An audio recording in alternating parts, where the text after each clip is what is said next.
ঝগড়া করে আর কতক্ষণ থাকবো, আসো মিটমাট করি। আয়েশা রাদিয়াল্লাহু বললেন ঠিক আছে মিটমাট করুন।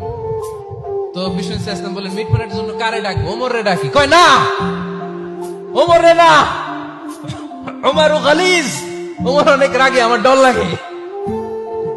কয় তাহলে তোমার আব্বারে ডাকি। কয় ডাকেন। কি খুশি, মেয়েদের মধ্যে অভ্যাসটা আছে না নাই? তাহলে তোমার আব্বারে ডাকি, ডাকেন। ডেকে নিয়ে আসা হলো। আবু বকর রাদিয়াল্লাহু তাআলা আনহু দাঁড়ালেন, আম্মা জান আয়েশা দাঁড়ালেন, বিশ্বনবীও দাঁড়ালেন। বিশ্বনবী বললেন আয়েশা তোমার আব্বা আসছে, এবার ঘটনা খুলে বলার পালা, তুমি বলবা নাকি আমি বলবো?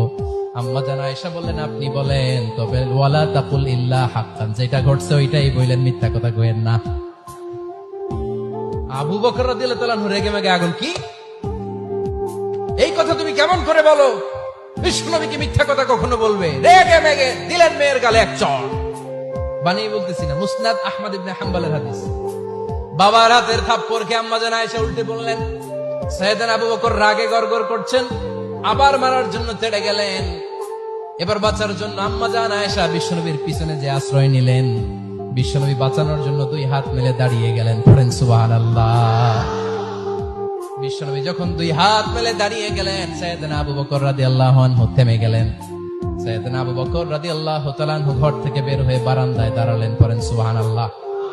এবার বিশ্বনবী আম্মা জান আয়েশার কাছে যেয়ে বলেন, ইয়া আয়েশা কাইফা রাআইতিনি আনকাসতুকি মিনার রাজুল, দেখছো কেমনে বাঁচাইলাম? আমি না থাকলে ভর্তা বানাই ফেলতো আজকে। আমি বাঁচাইছি তোমারে, আমি, আমার লগে ঝগড়া করো তুমি।